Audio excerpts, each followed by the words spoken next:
Hey everyone, and welcome to Order Up, the Final Order Cutoff show. Today we're talking about the comics will be on Final Order Cutoff this Monday, February 2nd. Some major titles, some absolutely amazing books to discuss, and some phenomenal guests that you will not want to miss out on. So stay tuned after this opener.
Hi everyone, I'm Mathias Lewis, and I'm here to talk to you about FOC, or Final Order Cutoff.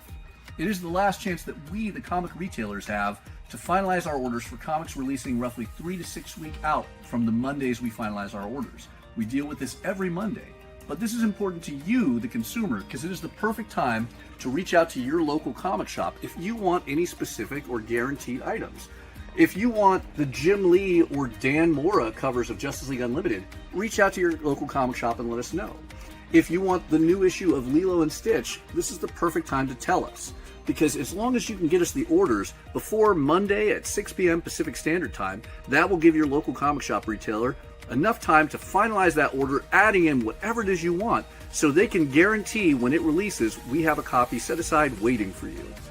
So, always reach out to your local comic shop before 6 p.m. on Mondays with the comics you want. The sooner, the better, to guarantee they're waiting for you. I love every time that I'm wearing the same shirt in the show that I was in the opening. So, hey everyone, today we are going to be talking about the comics on our Final Order Cutoff for February 2nd, this Monday. A lot of great ones. And to remind everyone, well, we're going to talk about the big highlights, the hot books, all those amazing covers that you want to see. If you want to see absolutely everything that is on Final Order Cutoff each week, there are 2 key websites we recommend you check out. If you're a fan of Marvel, IDW, Dark Horse, Distillery, Boom Studios, Ignition Press, Kodansha, Square Enix, and more, you're going to want to go to prhcomics.com for Penguin Random House. prhcomics.com presents you this website right here you see. And then instantly you can see FOC for this week. You click right here and you can get it. I'll zoom it or lower it a little bit more so everyone can see right there. You click that and that will bring you to a delightful page like this. We recommend sorting it A to Z so you can see everything that PRH Comics has to offer. But if you're a fan of DC, Oni, Dynamite, Image Comics, and others, you're going to want to go to lunardistribution.com. Lunar Distribution is the home of those incredible publishers. And if you scroll down a little bit from this website, you can see upcoming FOC. Make sure you're clicked on the right date. And you can see all of the incredible comics on FOC from Lunar Distribution. Now, how are you doing today, Kyle? Well, I'm thinking about, we need to redo the opener, or redo the intro video. But like, I'm trying to remember the last time I bought a Dan Mora cover on X-Men. Like that was what I was scrolling through my brain doing just then while you were talking about the websites, trying to go, wait, did I miss one? Anyway, it's going to be that kind of day for me, guys. It's going to be ADHD all over. But no, it's good. And it's something that I wanted to mention because I had this conversation with my LCS this week, right? They placed their FOC order way before 6 o'clock. Now, that's when they're cut off. But something we don't talk about often is that every shop operates a little differently. Now is a good time. Again, it's early in the year. We're kind of getting settled in for the new year. Now is a good time to talk to your LCS about, hey, what is the best way I can handle FOC for you as a person who's ordering? what time do you need my list by? Do you need it by Saturday? Do you need it by, when do you need it to be successful? And kind of filtering your way you handle things that way. That way, when you go to order all of those absolute covers, you actually get all of those absolute covers that we're seeing on screen right now. Absolutely. I mean, I every week I get to hear myself say 6 p.m. Pacific Standard Time on Monday. But the honest reality is, at my shop, I do final order cutoff on Sundays these days, and then I just do edits later in the day. But 6 p.m. Pacific Standard Time is 9 p.m. Eastern. And we do need to finalize it before midnight Eastern time. Not every store is going to be awake at that time. A lot of people are off with their families. So, as always, the sooner you get that information to your store, the better. But the LCS owner that I was talking to yesterday is like 107. So, like, he's in bed by 6:30. He's not actually 107. He's only 45, but he's a comic book retailer, so he looks 107. I feel that. I do feel that. Well, that said, we have some incredible guests for this week. Shall we get to that? Because absolutely I can tell you, no one writes like Greg Pak, no one scripts like Van Lente, and no one's comic is as incredibly thick as Gaston's. So I want to bring on the incredible Fred Van Lente, Greg Pak, the writers of the upcoming Disney Villains Gaston series. Well done, sir. Yes, thrilled to be here. Thank you so much for having us. Thank you guys for coming on. It is always an honor to host you, and to host you two together, I think the show just might blow up. Who knows? Who knows? Hopefully after we log off. We won't be caught in the blast. So you guys are prolific writers. You guys have been writing in this industry for ages. You guys have done countless amazing things. I am 104. Yeah, I was gonna say if 45 is 107, I'm in the 120s, I think. I'm 104 in dog years. So just to catch everyone up, right now, Greg, you're doing a ton of incredible books like Supernatural. Fred, you have The Future Is and Harbinger, but you have come together for one of the greatest Disney characters ever. Definitely the most self-promoted. Can we talk about? Yeah, he'll tell you. He'll tell you he's the best Disney character. He will indeed, because he is. Just ask him. Yeah, we got approached by Nate Cosby, our old buddy from, back in the day, Fred and I were writing a lot for Marvel together, and we worked on that incredible Hercules book at Marvel, which starred Amadeus Cho and Hercules as a couple of incorrigible scamps, and we had a ton of fun writing Hercules, this very, very conceited and low impulse control, big burly dude, and Nate came to us and said, "How'd you guys like to write Gaston?" And we were like, "That sounds perfect." Hercules is a good guy, and Gaston is very much not a good guy, but they're both fun comic characters, and writing characters with massive ego is always a ton of fun. And they both also they're kind of buddy books, although Gaston is sort of an anti-buddy book, in that, as you can see on the cover there's Le Fou, his feckless, not feckless. Gaston is feckless. I would say Le Fou's more gormless. Would you say, Fred? Pardon me, let me check my SAT score. Not sure. SAT score is very low. So they're, but it's, the book's a ton of fun. You're going to see some very, very bad behavior. You're going to see some singing. What else are you going to see, Fred? What's fun about Gaston is that in a world that's filled with anxiety and doubt, Gaston never doubts himself for a second. In fact, he doubles down and triples down in all of his extremely terrible decisions, which is where the comedy comes from. Comedy is about commitment, and you can't spell Gaston without commitment. Like I said, I didn't do very well in the SATs. It's gorgeously drawn by Milena Chica. Oh my God. Oh my God, what am I doing here? Greg, it's right there on the cover. Ciccarello. Yes, it is right there on the cover. Ciccarello. Yeah, Milena Ciccarello, who is phenomenal.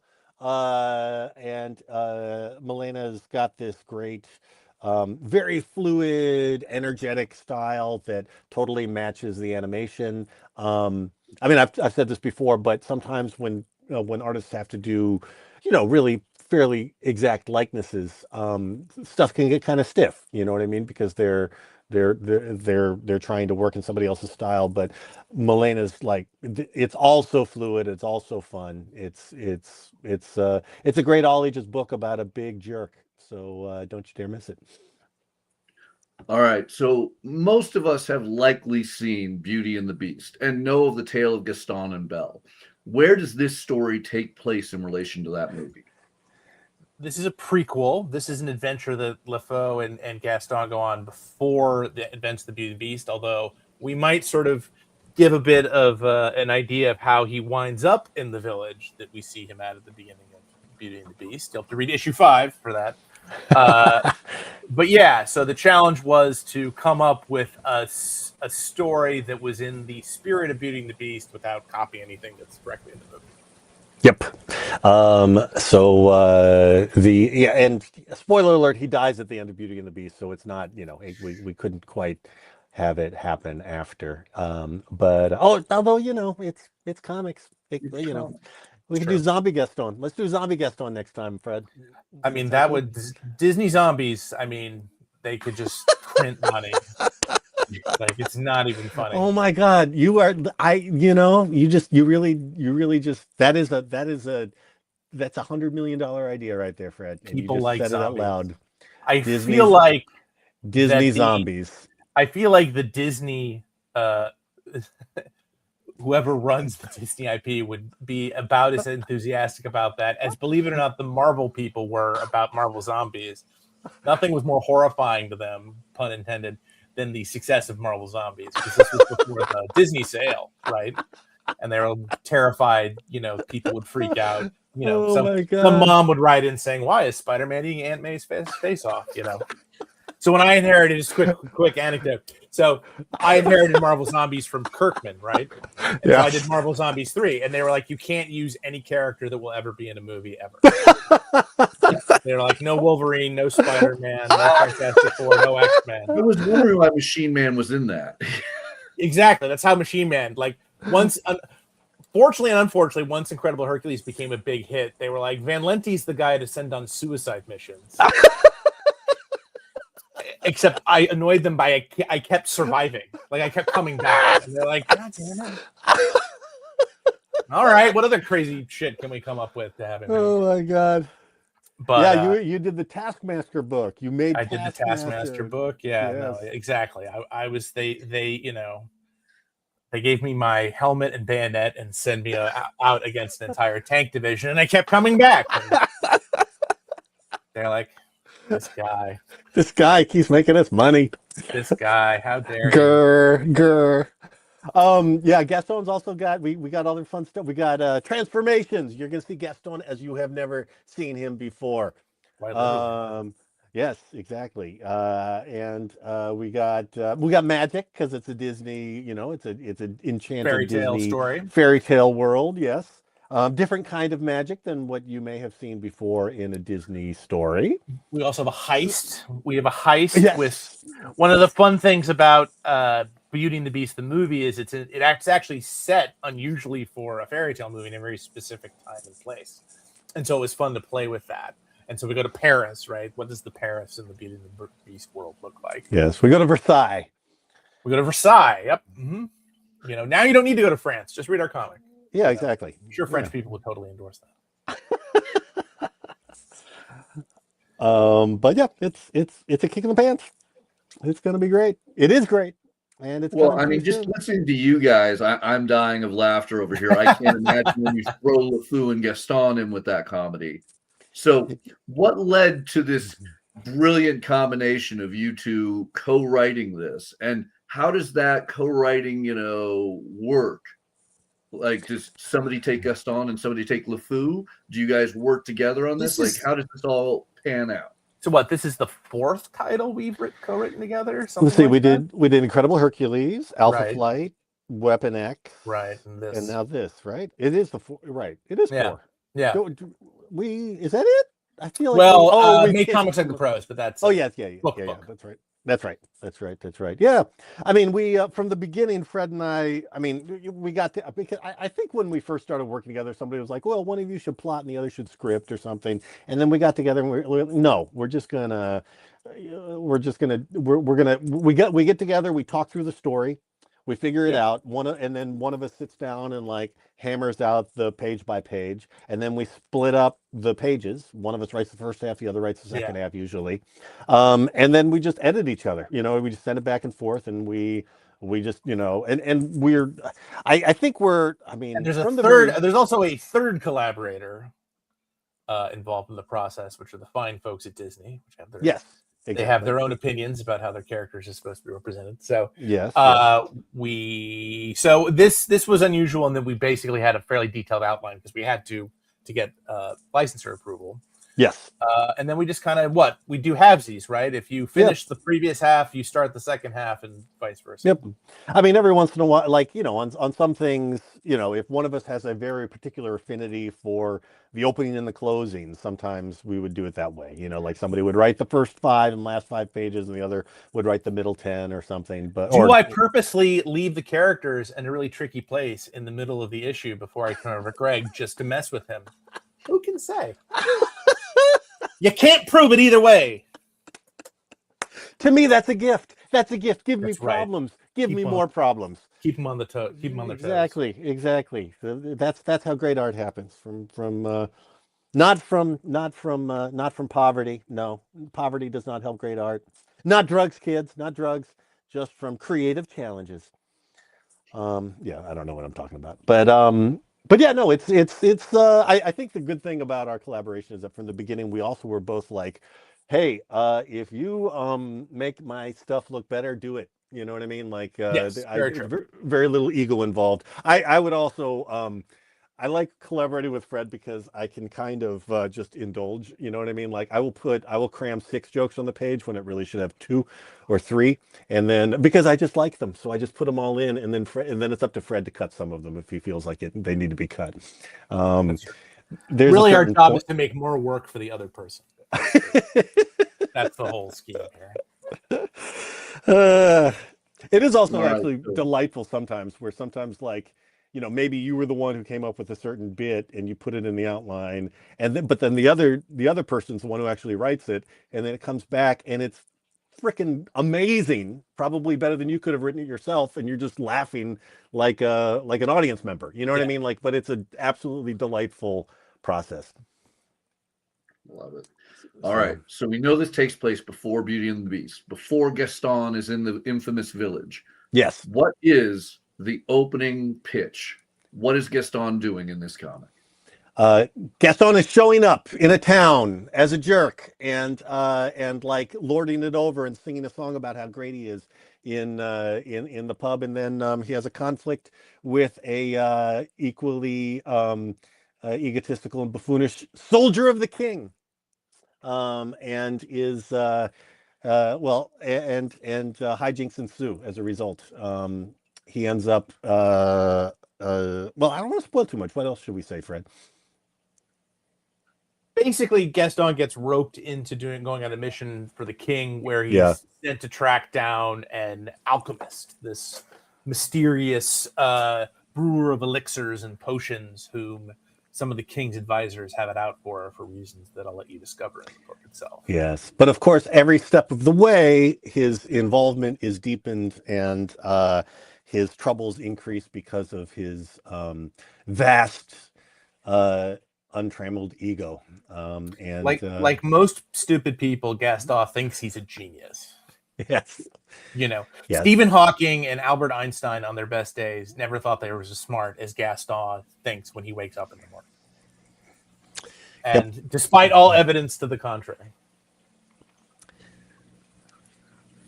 All right. Well, my personal opinion, coming from a fan of Beauty and the Beast, is there is no Gaston without Le Fou.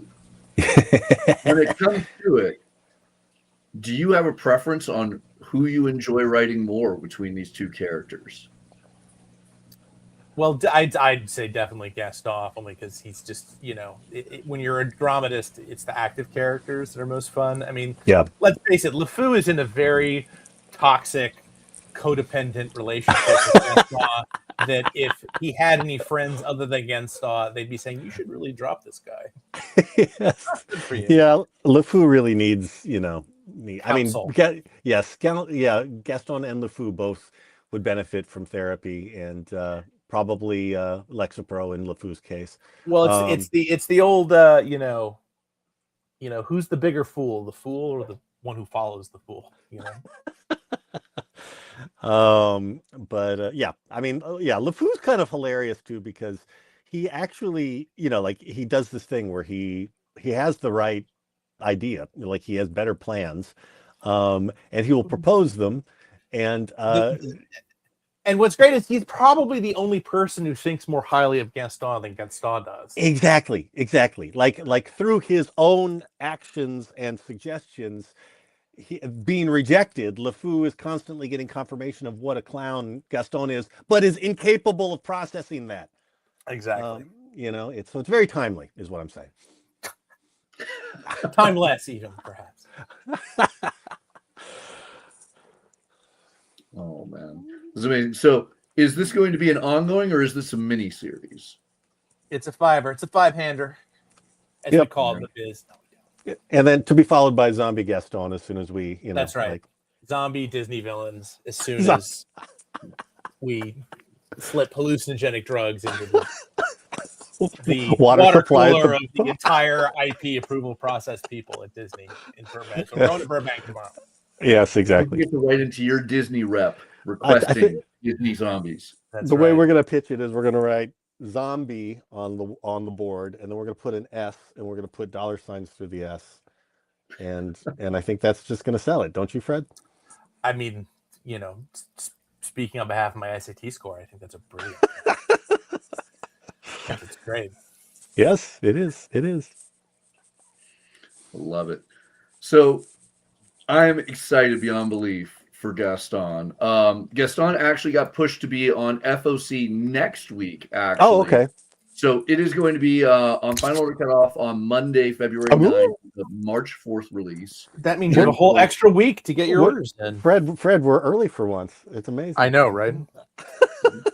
And then we have the best possible release date for Gaston 2 is April Fool's Day, April 1st. Oh my gosh. That's why they incredible, bumped it. actually. That is phenomenal. I love it. Hey, can I plug something non-Gaston related? I would love it, because I was about to talk to you guys about what else you guys have coming up. Amazing. So I'm not speaking for any company I work for or anybody else, but every time I'm doing a public thing these days, I feel compelled to say a little something at least about ICE, which is kidnapping and murdering people in the streets. And I know that's a bit of a downer here, but I do think that this is an important time for me personally, as somebody who works in superhero comics in particular, to just say something about that. Like, fascism is bad, and we should find ways to push back against it. And and the comics related part of this is zines. I'm making zines, and this isn't really focusing that well. There we go. So I made this zine called Find Your Organizing Home in NYC.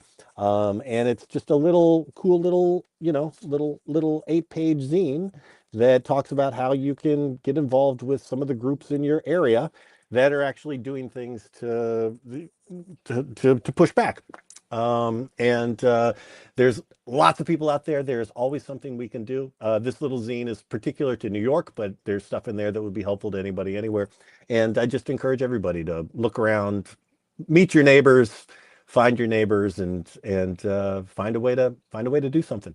You can get that zine. Just to piggyback on that, Greg and I are involved in an organization called Comics Action. That's, yes. Specifically NYC related. Our website is just Comics Action with an X, right? Yes, Greg. yes. .com. Yep. And if you're a comics professional, if you're a journalist, a creator, a retailer, anybody who works, editor, anybody who works in the comics community, please join our community. You can sign up right at You can sign up for the newsletter there. So there's a newsletter at Comics Action, COMIX. X. Yeah. Yeah, X. COMIXACTION, Comics Action. And there you go. Yeah, and we're going to be doing some more events and stuff, and would love to see you. Also, and if you want to get that zine, go to gregpak, GREGPAK.net, and it's downloadable there. Oh, I love that. No, that is absolutely amazing, and very, very valid. Something that I'm hoping many of our viewers will take the time to check out, and hopefully, as always, the goal make the world a better place with this. Exactly. Appreciate you, Mathias. Yeah, but now I have the hard transition of like getting back into more traditional licensed comics. That's right. Greg, you have another comic that is on FOC this week. What's that? Starring two young boys in a car. Oh, yes. Can you talk to us about Supernatural #5? Oh my gosh, Supernatural! This book is so much fun. I've been having a total blast working on this book. And it's based on the TV show that you may know.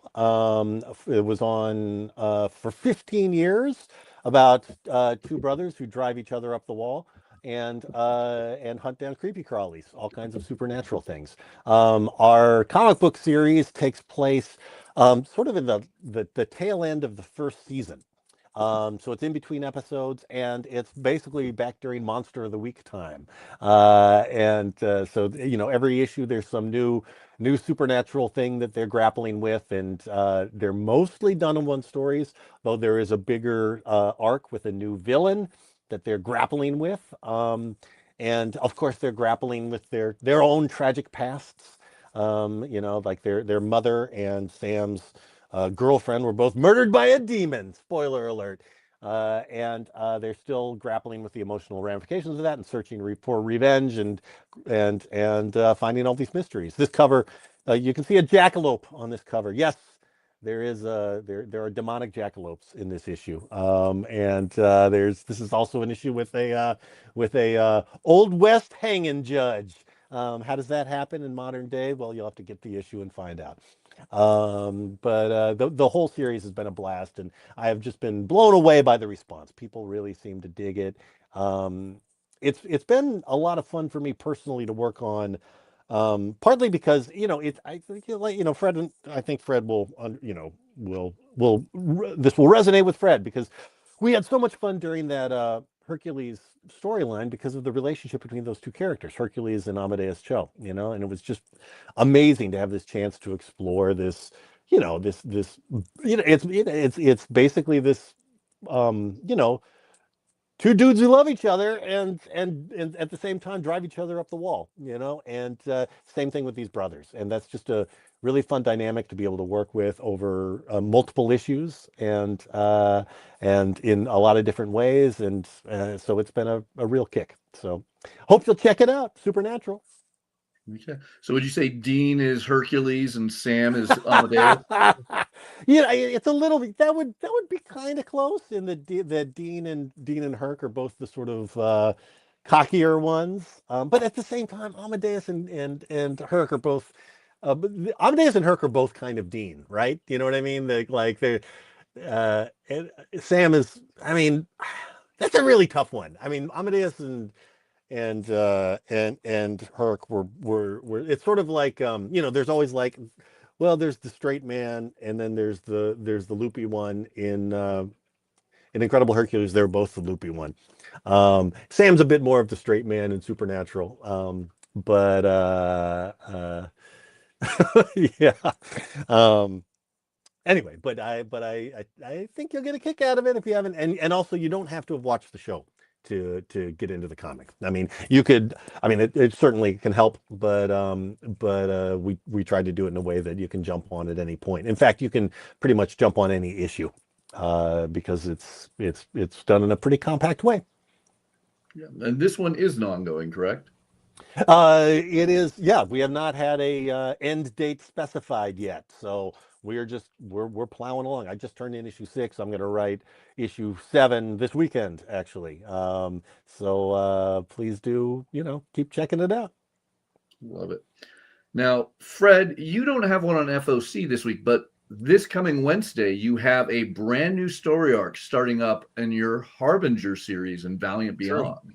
It's very true. Yes. It never stops. A sentiment that I think a lot of people would find timely. In the wake of a terrorist attack on Foundation City, Obadiah Archer, leader of the Harbinger, has been demoted. And he basically is attempting to both shepherd a ambassador from the City of Glass, which is where Shadow Man lives, through Foundation City, while also trying to figure out who is behind the attack, the bombing last issue. And they end up going to a prison for superpowered female persons to investigate. And bad things happen because a body hopping assassin has been assigned to apparently kill the ambassador. So Archer has a lot of problems. Hence the title of the arc.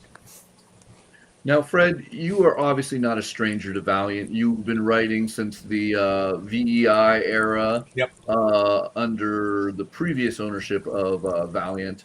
What is it like now doing the Valiant Beyond with this reborn universe? Would that be safe to say? Yeah, well, it's almost an ultimate universe. It's absolute Valiant, you might say. And I'm sure the publisher would want me to say that. I hear him talking to me from Buenos Aires. But it's fun. We're reimagining the whole universe in a really fun way. It was the Valiant's idea to make Archer the head of the Harbinger team. I don't think it's like I'm making headlines by saying the Harbingers have always been Valiant's answer to the X-Men. So I thought, well, what can I do with Harbinger that the X-Men couldn't do because they have to coexist in unity with the rest of the Marvel universe? And so I basically had a benign takeover by superpowered people. Foundation City is allegedly for everybody, but has been completely taken over and is run by people with superpowers. My attitude about mutants is the same way I have about vampires. Like, they're apex predators. Like, if they actually existed, I don't think the rest of us would have a chance, despite any limitations. So it's very interesting too. Harbinger is a political thriller, essentially masquerading as a superhero title. And it's been a long time since I've written a straight up superhero title with people with powers and masks and stuff. So I'm really it's my first time doing like X-Men Teen Titans soap opera, and it's super fun. That's awesome. But now, removing the superpowers, you have another group of incredible heroes in the book The Future Is. Yes. Can you talk to us a little bit about what's coming up on The Future Is? Because I believe it's issue number 11 is coming up on FOC on February 16th. It is. That'll be we'll be about halfway through, maybe 4/5 of the way through the most recent arc, which is called Glass Heads, which is the Black Mountain hacker team is trying to defend a cutting edge institute that helps nonverbal children that is under constant hacker assault from a mysterious entity or entities called Lulz, that is this sort of terrifying creature you can see on the covers of all the various issues. Shout out to Greg. There's also a jackalope in The Future Is. That's cool. He in The Future Is the hackers, because this is obviously in the future, hence the title. People interact with the internet with these sprites, these animal avatars, and one of our main heroes. Country music jackalope. Approved. Named Slim. It was a lot of fun. And our, what's cool, and I'll just plug this, like I found this out from our publisher last week. The issue numbers, the numbers for number 10 of The Future Is are actually higher than our issue numbers for our orders for number 1. That's a big deal. Our numbers keep going up. I don't need to. Anyone who knows comics retailing, who can hear the sound of my voice, know how cool and unusual that is. And so, thank you everybody for supporting The Future Is, which isn't ongoing.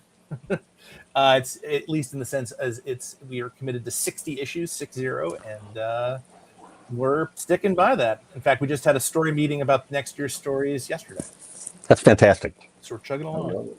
So the answer here is, if you want your comics to continue upping their sales, you need to add more jackalopes. Yes. Exactly. I think Greg and I were sharing a brain here, which I already There you knew. go. Or just get Fred Van Lente to write your books. That's right. That's right. You hear that, publishers? Specifically, I have 2 words for you, and those words are Disney zombies. Yeah.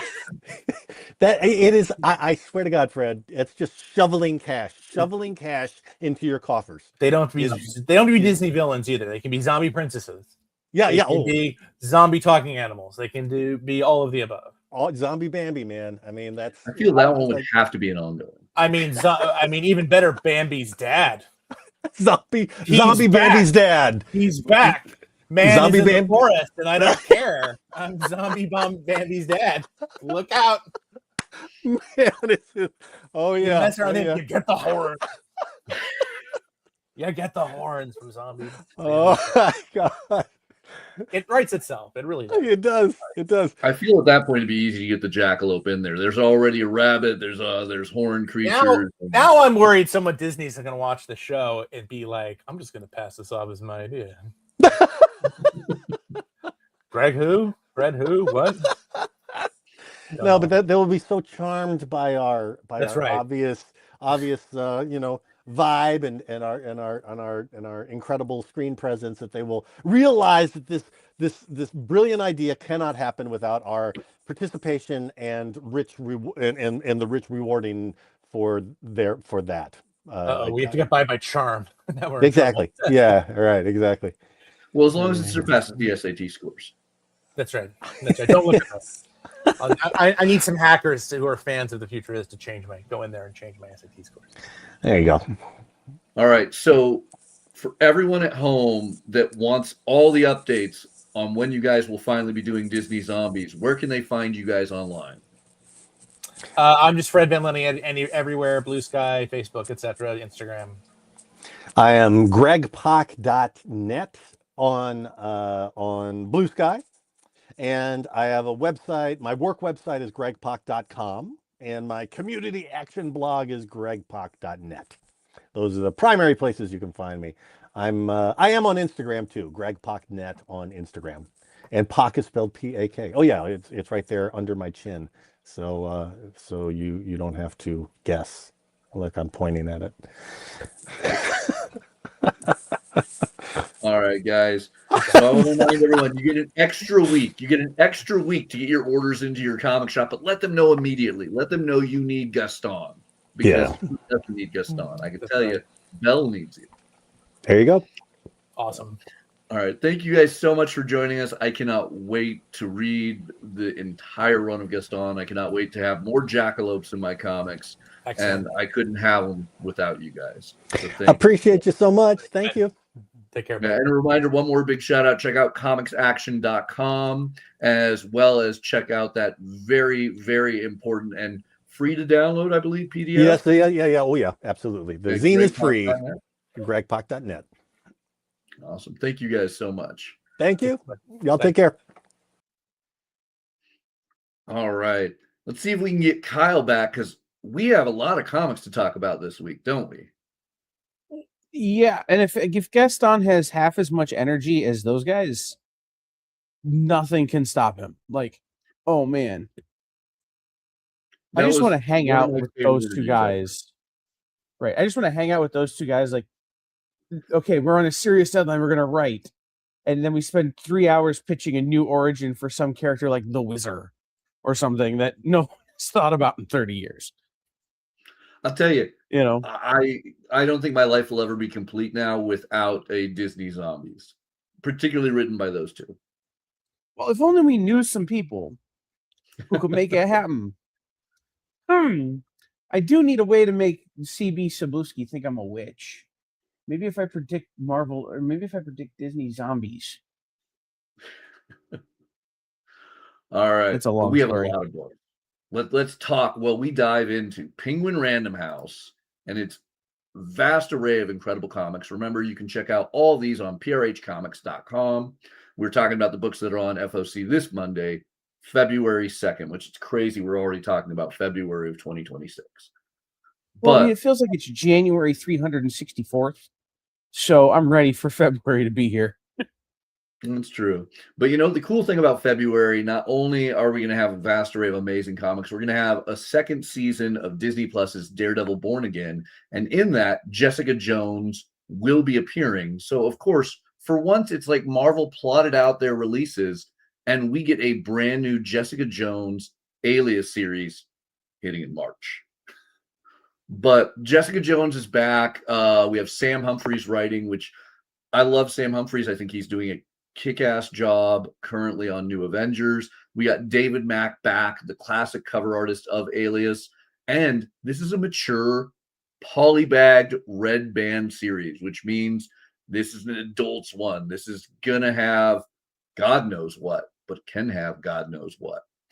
So I'm excited about it doesn't feel right. There have been some Alias, some Jessica Jones stuff that's come out without David Mack covers, and it just doesn't feel right. So having David Mack back doing covers on Alias is good. New Jessica Jones is always good. I think this is a character that has endless possibilities, in terms of the street level Marvel characters. As much as I don't care about the new season of Daredevil because I haven't watched the old season of Daredevil because I'm a schmuck and forgot I needed to. I'm just excited whenever we get more Jessica Jones. I've been a fan of her since, this whole character was played by Jennifer Garner. So let's just keep the Jessica Jones coming no matter where we have to put her. Slightly different Alias, but yeah. It's based off a lot of the same stories. So, slightly different, but still. All right, for you Spider-Man fans, obviously we talked about Death Spiral, the one-shot last week that is going to now team up the Spider-Man and Venom comics for an epic crossover with a big brand new villain. So obviously the first issue we have to talk about coming out of the Death Spiral one-shot is Joe Kelly's Amazing Spider-Man number 23 as we begin the Death Spiral storyline. Obviously, this is going to be a big one for Venom fans. I love the idea of Peter finally getting back and realizing, wait, I know this Venom. I dated her. I mean, technically, he was married to her. But hard to say how that if he was married to her and dated her and killed her and then dated her again and then married her again and then she didn't know who he was and then he was married to somebody else and she was married to Listen. Peter Parker and this version of Venom are as toxic as Scott Summers and literally any other woman in the Marvel Universe. So I'm very excited that finally Mary Jane has a commensurate comeback with the Venom symbiote. Absolutely. And then just because my son has gotten heavily into the new anime series on Netflix, Apothecary Diaries, if you're enjoying that series, there are the light novels available through Square Enix. And then, of course, there's manga for it as well. So you can delve in far beyond just the animated series. I've not seen Apothecary Diaries, but I've heard good things. Have you watched it? I have about 2 episodes in. My son has jumped ahead of me, but I'm enjoying it actually. It's surprisingly good. Well, I shouldn't say surprisingly good, like it had a chance of not being, but it is a lot more captivating than I thought such a plot would be. Yeah, I've heard that it's got that almost like Shrek-ish quality where there's stuff in there that's totally only adults are going to get, but there's a lot of stuff in there that just hits everybody, right? Everybody's going to enjoy it. The animation on the anime series is phenomenal. Yeah. All right. Avengers coming up on the end. Jed MacKay, after 3 years of dealing with the mightiest heroes on Earth, wrapping up his run with issue 36. Then, Beneath the Trees, Where Nobody Sees. If you have somehow missed out on the 12 issues of these 2 epic miniseries, now is your chance to fix that with 2 brand new hardcovers that are exclusive to the direct market. Beautiful new covers on there. Patrick Horvath has written absolute brilliance with this. So if you've missed out or you just need a fancy new collected edition to add to your bookshelf, do not miss out on those hardcovers, $30 each. and they are worth every penny.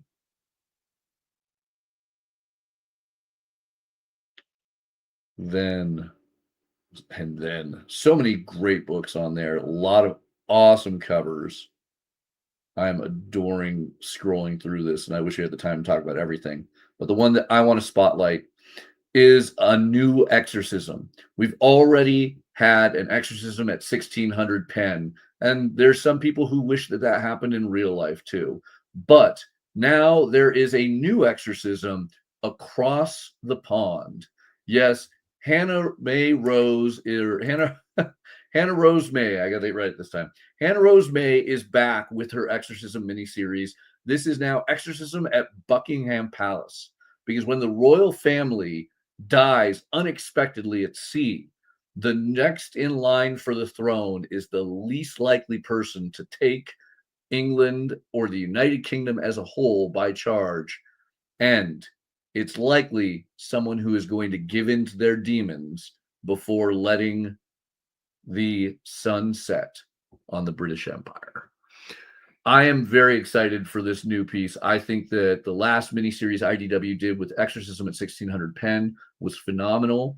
To return to this with a new location, a new political feel, and an even darker vibe has me beyond excited, because I expect there are still big things to come from Exorcism at 1600 pen.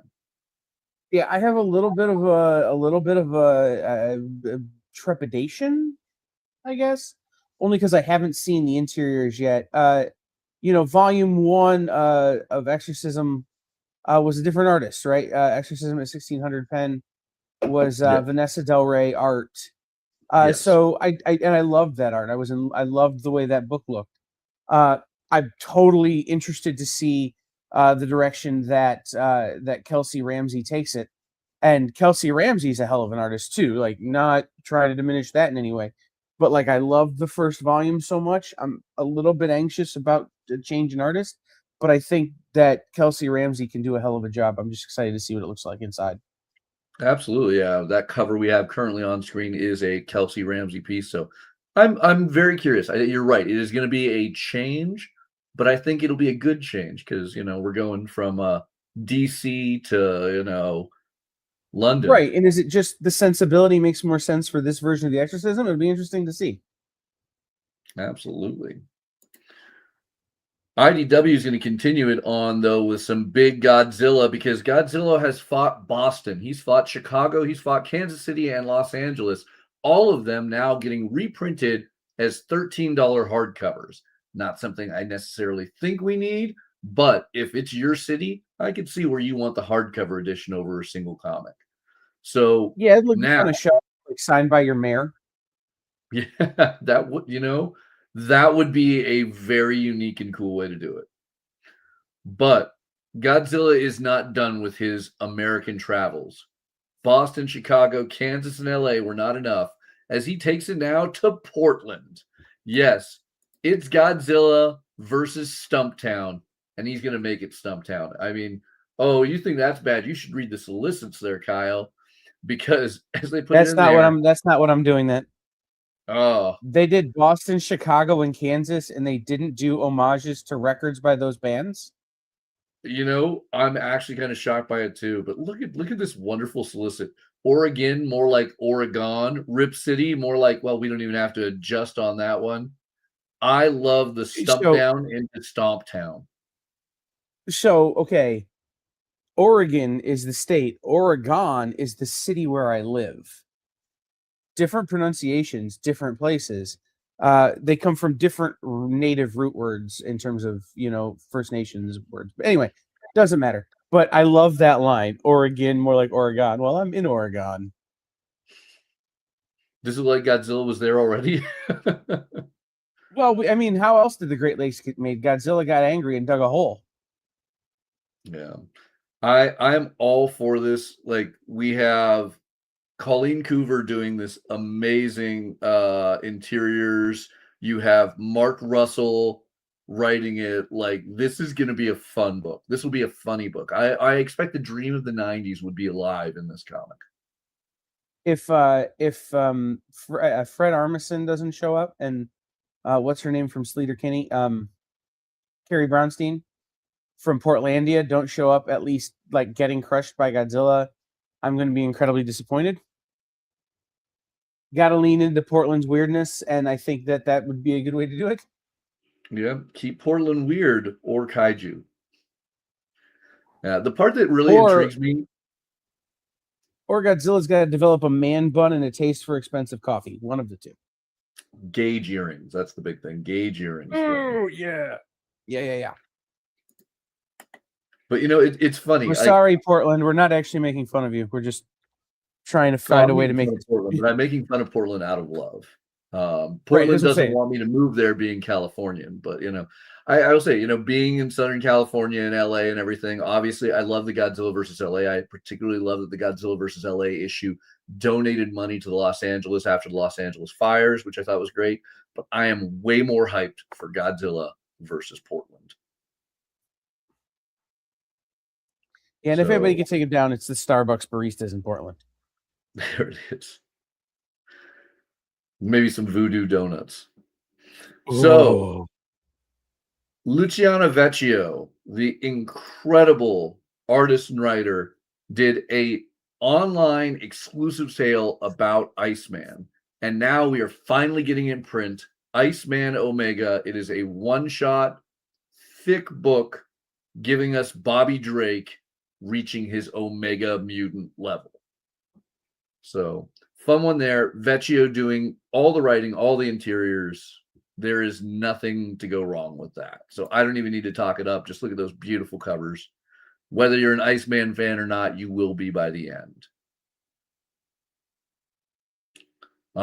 Even though it's DC and we'll be talking about it on Lunar later, if you finish Peacemaker Season 2 and you're curious about the Salvation Planet, Salvation Run is the comic you're going to want. I'm so happy that Bill Willingham's incredible comic is finally getting collected. I love the Salvation Run storyline.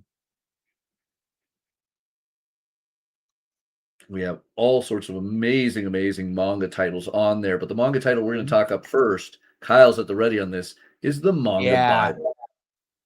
Now, is this a Bible telling? You know, are we going to get the Old Testament in manga form? Oh. It's not, although somebody should, because, you know, the Action Bible was the #1 selling graphic novel in the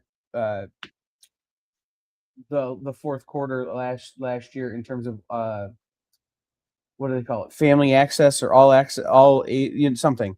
But it was it sold a lot of copies last year. But no, forget it. That's not what we're talking about. This has nothing to do with Jesus, unless Junji Ito is Jesus, which could be. No, so this is the manga Bible. This is a non-fiction telling of the story of manga. This is, when you think about a show Bible for a television show, it is why things are the way they are, why Leslie Knope is the way she is, on why Chris Traeger says, what he, anyway, they're the notes that everybody uses to make their characters do the same things all the time on television shows and in movies. The show Bible is that. This is that for manga. This is why manga is the way it is.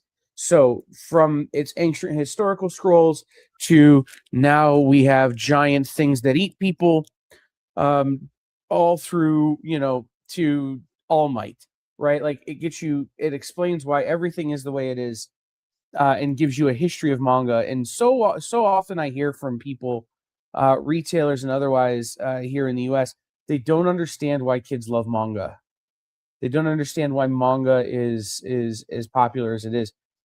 This explains it, right? There are economic reasons, certainly 200 pages for $10, but like there are a lot of narrative storytelling devices and methods for storytelling that really are used to grab young people that comics could learn from. And this will help your olds and your uneducateds to understand why manga. Absolutely, yeah. Helen McCarthy, who did Anime UK, a very popular magazine over in England, is the one putting this together through Prestel Publishing. Exciting piece. Sorry, I just saw the comment you threw in the chat, and Kyle, do you want to bring that up, because that is shocking to me?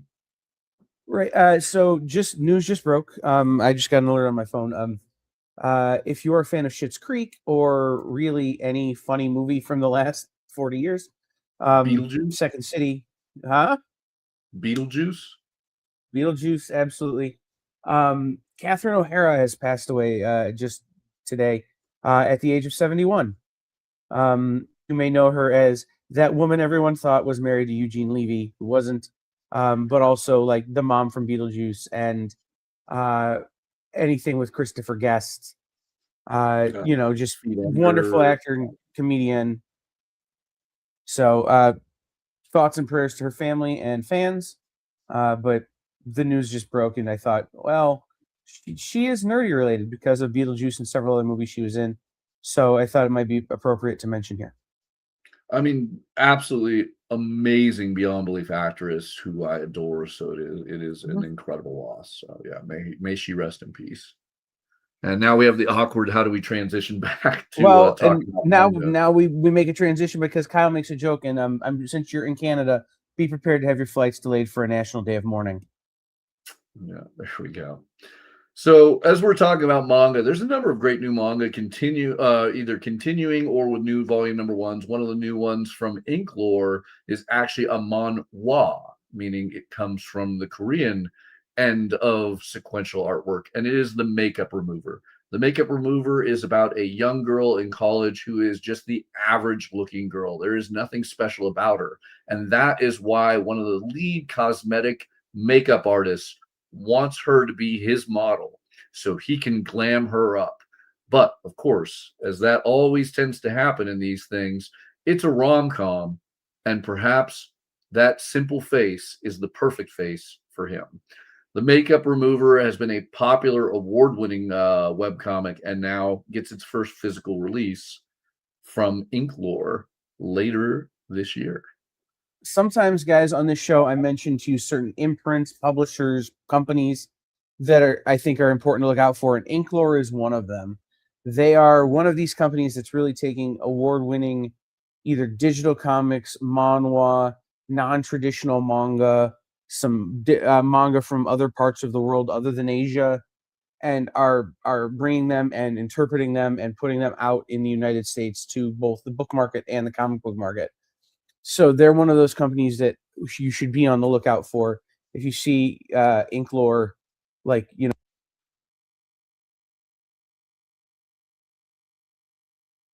All right. So next up, brand new miniseries for the mutants of the X-Verse and Marvel. Moonstar, yes, Danny Moonstar of New Mutants fame is back with her own new series by Ashley Allen. I'm particularly excited about this as Danny has to go hunt down a deadly weapon and its wielder to put it back in check. Brand new miniseries from a character that I often feel does not get the attention she deserves because she was one of the breakaway stars from New Mutants for me, so should be fun. Kyle, is your mic still on? Nope, doesn't sound like it. So we're going to get Kyle back online there. And as we do, I want to talk about other incredible ones like On the Job Training, which is a new josei or older women manga. This is a absolutely brilliant rom-com about two very different opposite people meeting in the workplace and discovering their desire and how to, understand intimacy with one another. So this one should be a fun one. If you're feeling like too much manga that is brought to the US in English is focusing towards the younger audience with the shonen style or shoujo style, or when it is more mature, it tends to be that dark, bloody, or overly sexualized seinen. It is nice to see a josei manga finally being brought. This is coming to us from Love, which is I believe, possibly a newer sub-publisher in manga. Then the wonderful folks at Ignition Press team two absolutely talented indie creators, Jim McCann and Joe Eisma. I love Jim McCann and Joe Eisma. Whether it be Morning Glories or Mind the Gap, these have been proven brilliant talent, and they are now working together on an Ignition book, The Other Half, which plays a queer detective story in the golden age of Hollywood, as a young socialite who is supposed to be responsible for guarding a very notable and valuable gem loses track of it and has to use the aid of his significant other, a detective, to track it down. I think it, has a lot of potential and definitely kind of gives me that man, what was the name of that Hollywood musical that came out that everyone loved, Kyle? There you go, La La Land. Kind of has that La La Land vibe. Some beautiful covers also, if you take a look there. I am beyond excited for the other half. Makes me wish we had Dan Crary on here so he could give us some interior pages and pitch points for it. Then, A Quiet Place. A Quiet Place, that popular film series, is back with a new comic. IDW Dark has been grabbing all these unexpected horror film licenses and giving us new official canon content. So Phil Hester and Ryan Kelly bring us back to A Quiet Place. I hate to say, I've never seen the films.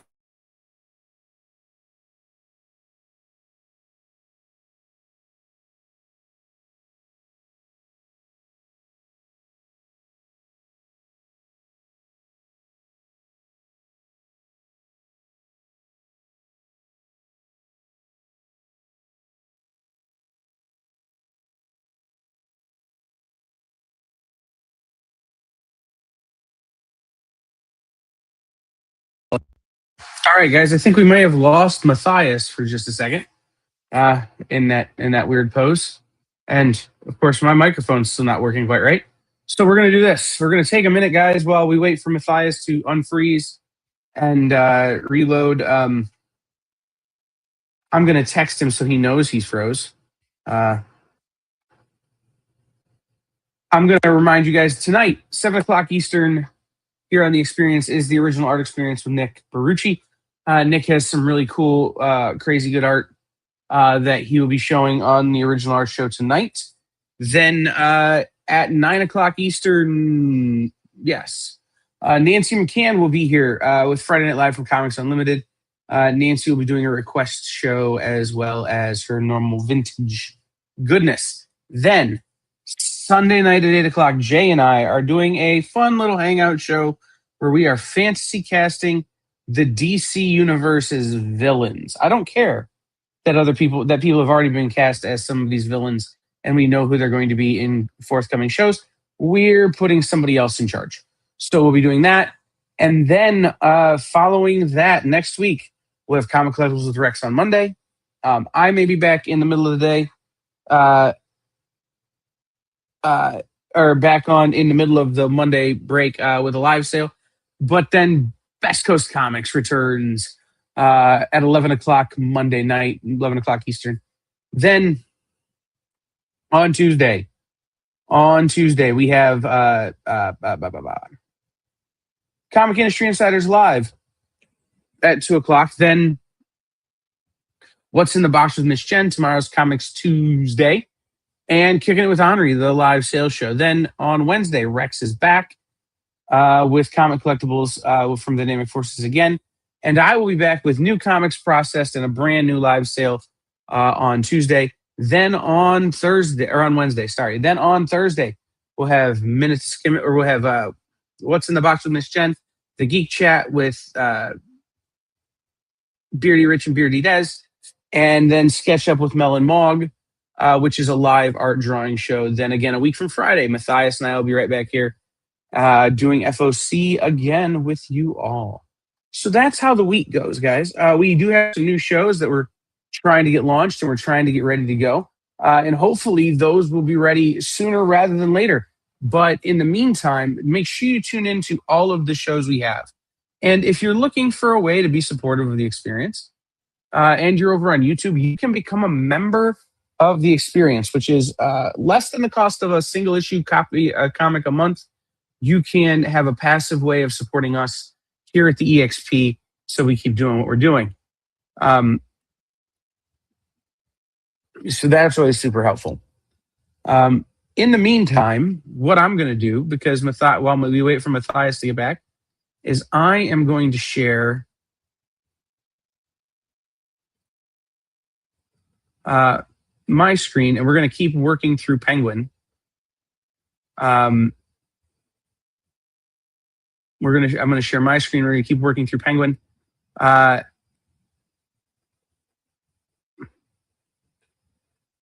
And I don't know exactly what Mathias was going to be talking about, but we are, but we'll keep working through it and just keep kind of moving along here on Penguin Random House. So, oh, hey, there he's back. I'm back. All right. Cool. You need to reshare your screen, but other than that, Mathias is back. And you guys don't have to listen to me explain to you why I don't think we need a Phoenix the Untold Story facsimile edition. Because that was going to be what I was going to rant about while we waited for him to come back. I mean, I would agree. We're in a bad place for facsimiles. Too many of them. All right. So when did I disappear? Was I talking about Quiet Place? You were talking about A Quiet Place, and you said you hadn't seen the movie. Yeah, and that was apparently the sacrilegious thing that lost me my entire computer. My computer said, well, not working anymore. So, so IDW Dark has been doing a wonderful job on these horror film adaptations and continuations, whether it's Event Horizon, Return to Sleepy Hollow, and now Quiet Place. I am excited to see this, but it probably means I'll have to sit down and watch the movie finally. Yeah. So we're going to have the issue of some loading as I reload these screens. So let's talk about whatever loads up first. And that's going to be the brand new manga series, Perfectly Fine on My Own, so my fiance can twist in the wind. I love getting an insult in a manga title. That's just great. But it takes the classic idea of that Bridgerton-esque high refinery of lords and ladies and marriages that aren't often based out of love, as this young heiress discovers that her fiance constantly has eyes for the princess and not her, despite their engagement. She finally decides, as the title says, her fiance can twist in the wind, and she's going to go and do what makes her happy. Interesting sounding manga from Kodansha, but I like having those twists where, once again, you get to have the female protagonist go a little bit different there. And then let's see if I can actually get things as I'm with the computer to completely re-understand what it was doing. Let's see if we can get the Rocketeer loaded up. All sorts of fun. Here. Good. IDW Classics. This is going to be a new line coming from IDW. We're in an era where those $1 reprints, as amazing as they are just not attainable for most publishers to still continue going forward. So now we have these $2 options coming from IDW, the Classics, and this one is going to reprint several Rocketeer stories. It's got everything from Darwin Cook, Tom Taylor, Jay Lee, and Dave Stevens, which means it's multiple stories from multiple eras of Rocketeer. But it is a $2 book. I think it's amazing. And for those who want the collector edition style, there is a $10 foil. Now, Rocketeer isn't the only one doing that. Star Trek Lower Decks, as you can see on this black screen that is loading up, Star Trek Lower Decks will also be getting one of these with a brand new cover by Derek Charm. This is going to reprint the very first Ryan North Lower Decks story. And if you are a Star Trek fan, if you've ever watched the Lower Decks cartoon and loved it and you aren't reading the comics, you need to change that, because right now we're not getting any more Lower Decks cartoons, and these are hilarious additional episodes in sequential art form. Let's do this, Mathias, while you try and get your pages reloaded. Let's play a little game here. All right, let's do it. And we'll come over here and I will share some screens for a moment because up next, we skipped over to go to Lower Decks. But we want to talk about Skating Wilder. Skating Wilder is a trade paperback, or is actually a graphic novel, but it's my Kyle's novel of the week. Anyway, this is from Flying Eye Books. If you are like me, or you're a child of a certain age, you likely benefited from skate culture. If for no other reason than it's where all the misfits and outcasts went to hang, and they were pretty accepting, right? Everybody was welcome at the skate park, even people like me who didn't skate, but who just liked the music and always was into I had a video camera and I could shoot skate videos for guys and things like that. One of my best friends and I met at a skate park. He's still one of my best friends. He's a skate photographer professionally now, and I edit a lot of his videos. So it's one of those from when we were in the 6th grade, we've been doing this. So the skate community is a big thing to me, even though I've never been a skater. And this is a poignant nonfiction comic that sheds light on the inclusive and life-changing world of skateboarding, featuring brand new art from award-winning creator of In Waves, AJ Dungo. Again, this is one of those, I'll show you some of the interiors, what they look like. It really just is a celebration of what skate culture can bring to people. So shout out to this book. This is my pick of the week, my novel of the week. Awesome. I love it. All right. Are your pages loaded up? Yep. Or do we need to talk about Sonic the Hedgehog? I mean, if you want to talk about Sonic the Hedgehog, I am all for it. We talked about issue 84, and this is going to be the continuation of that new storyline that brings together some of Sonic's greatest allies. And again, some of his greatest villains. But Sonic 84 was really good. That's why I loaded up Sonic 85. And because we were killing time, I was going to talk about Scrollock Holmes, a Pet Rock mystery. I don't know anything about this book or what it is, but I'm buying it just because of the cover and because of a very funny title. Yeah. All right. Let's talk about Star Wars: Shadow of Maul. Darth Maul is perhaps one of not Kevin Feige. Sorry. Come on. Who did Clone Wars? I was going to say Ray Park, but no. The new head of Lucasfilms. Always wears Dave Filoni. Dave Filoni. Oh my God. I've been in multiple Zoom meetings with him and I couldn't remember his name. Dave Filoni clearly loves Darth Maul, having brought him back every way, shape, and form that he can in multiple Star Wars animations. And now we're getting him again with an upcoming Darth Maul cartoon series. To lead into this, Shadow of Maul will be a prequel to the upcoming Darth Maul series written by Benjamin Percy and give us all the tales how Darth Maul got from where we last saw him in the Clone Wars, Rebels, and more to this new animated series on Disney Plus. So it'll be a fun 4 or 5 issue miniseries. I don't think they have defined that yet, unfortunately, but a number of great covers available. And I mean, who's going to say no to one of the greatest and sexiest looking Sith out there? Well, he is only half a man. True. But man, those robotic legs, they flex. That is a getting cut in half joke. There it is. All right. I have been waiting for this for ages. Usagi Yojimbo is the masterpiece anthropomorphic samurai tale of Stan Sakai's that has been going for over 40 years. And I remember having worked with Stan for a good while that there were plans to finally let other creators into the Usagi verse. And I think with the innovation of the animated series that was brought to Netflix, set in the far future with a descendant of Miyamoto Usagi, we finally saw the cracks start to open up for this potential.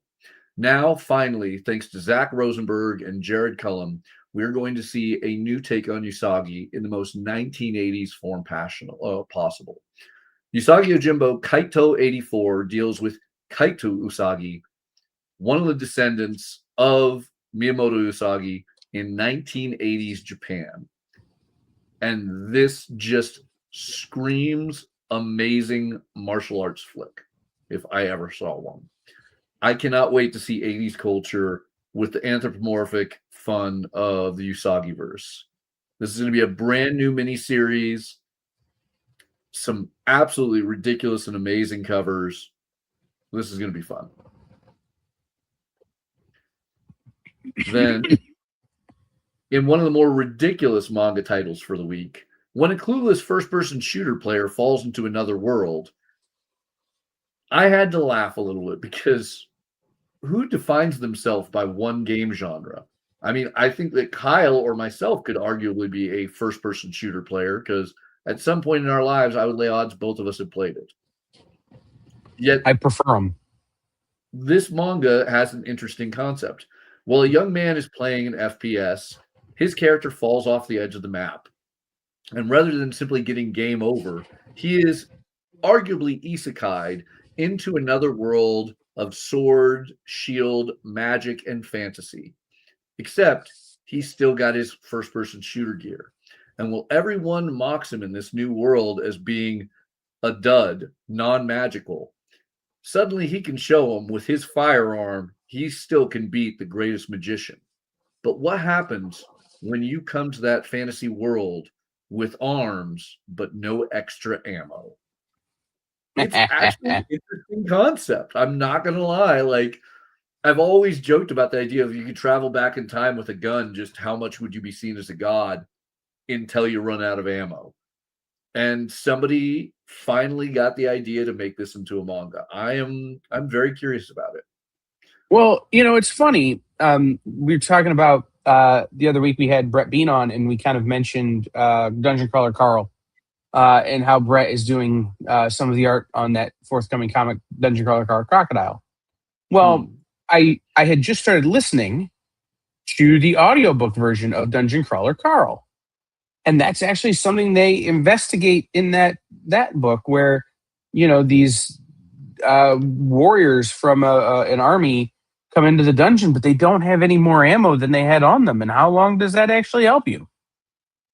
And it's an interesting question. And I think this is a good way. Sometimes there are concepts that you want to investigate in storytelling that in a regular superhero comic wouldn't make sense. Or in a regular Americanized comic book, it wouldn't make sense. You couldn't do what you need to do with this type of story in 32 pages. So you definitely need the manga style and the longer story, the longer narrative, bigger book to really make this kind of thing, to really get into this kind of thing. I think this is the perfect way to tell that story. I'm excited for it. Seven Seas putting out When a Clueless FPS Player Falls into Another World. All right. Now let's do an interesting one. Wonder Man just hit Disney Plus. All the episodes dropped in one day. A lot of people are watching it. A lot of people are having a lot of opinions on it.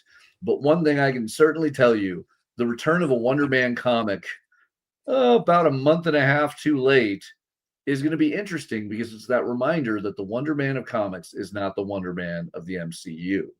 So how will Gary Dugan, and I want to point out, not Mark Guggenheim. Mark Guggenheim is a writer, not an artist. It's Mark Buckingham doing artwork on this comic series.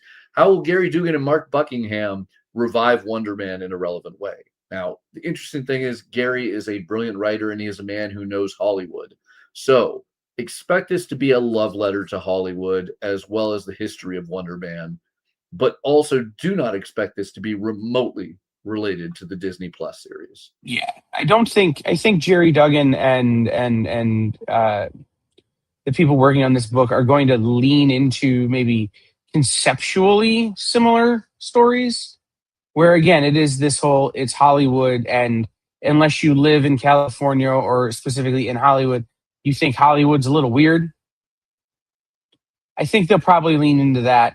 But my take on all of this is I have 2 Wonder Man original pages of art for sale. If anyone wants to buy them, they should text me. There you go. All right. I haven't watched any of the show, and I didn't order this book. I think I'm going to wait for the trade of this. Is kind of the way I had approached this particular series. So I have no opinions on the show. I have no real opinion on this book. All I know is I have some beautiful Wonder Man art from the 80s that I don't actually want to sell. But if somebody wants it because of the show or this book,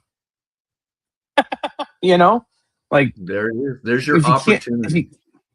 if you can't make a better, if you can't, you know, if you don't have anything else to say, at least sell your art. All right, guys. One last thing from Pink and Random House I want to talk up. It is James Tynion the Force, The Woods, getting a new release, book 1. It is a $17 smaller format trade paperback of the GLAAD award-winning comic that predates Something is Killing the Children, Nice House on the Lake, or any of the other popular things. This is James' big breakout hit from Boom Studios over, I want to say 15 years ago. So opportunity now to grab The Woods. It is the same creative team who would go off to do Wind. Was this, you said big break, but was this his first like major publisher published book? It was. Tynion? I mean, I can't think of one before this. Stuff before, but this was the first one I think that really put him on the map. This was the book that, you know, stood out. It won awards. It got good reviews and attention, and it wasn't a backup in Batman or, you know, something co-written with Scott Snyder. This was his big standalone one, I would argue. Though Something is Killing the Children was the thing that clearly threw the spotlight 100% on him. He was doing some pretty good stuff at DC before Snick. You know, I'm not going to deny, obviously, his Batman run, phenomenal. Punchline. Yeah, was super I mean, popular. Like he was Batman, and then all of a sudden Stratosphere, right? So anyway, well, we can discuss the finer points of James Tynion's career later. But guys, The Woods is so damn good. Yeah, absolutely. And now, very affordable way of getting it. Now, mind you, there are ultimately a million different ways you can get The Woods. As you can see here, you can, in fact, simply scroll down and take a look, from deluxe editions, traditional trade paperbacks, yearbook editions, and more. But if you haven't checked this out and you want an easy entry point, nothing beats a $17 trade. All right. Now, with that all said, let's pop on over to Lunar, where we're going to rush through all the amazing things there because we have been running late with my computer failures today.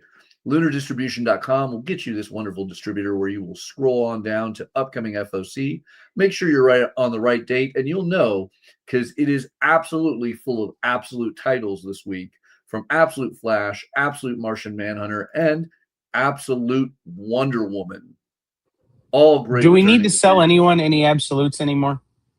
I would like, say, is it even worth talking about? Yeah.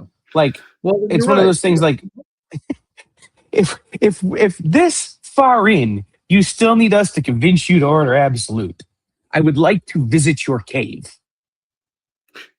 Right? Like, in the sense of, oh my gosh, how have you missed the boat? I read Absolute Wonder Woman this week and just sat there for like 10 minutes afterwards going,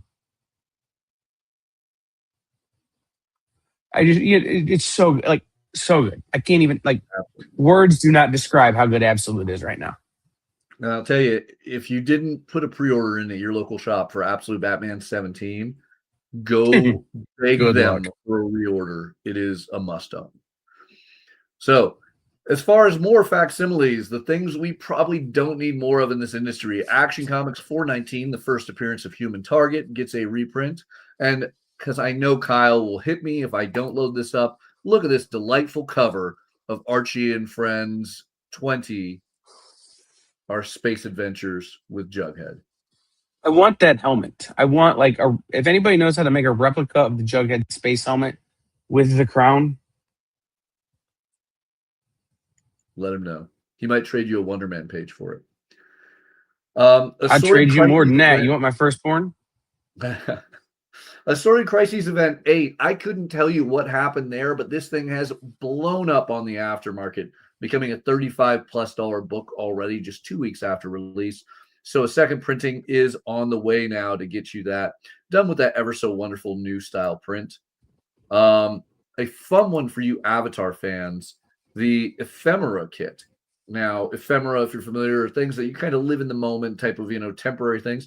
This gives you little artifacts from the world of Avatar. Everything from Katara's necklace, a little Aang glider. You're going to get the blue spirit patch, a Bossing Say pin, paper lanterns, and more. For $28, your chance to have little artifacts from the world of Avatar.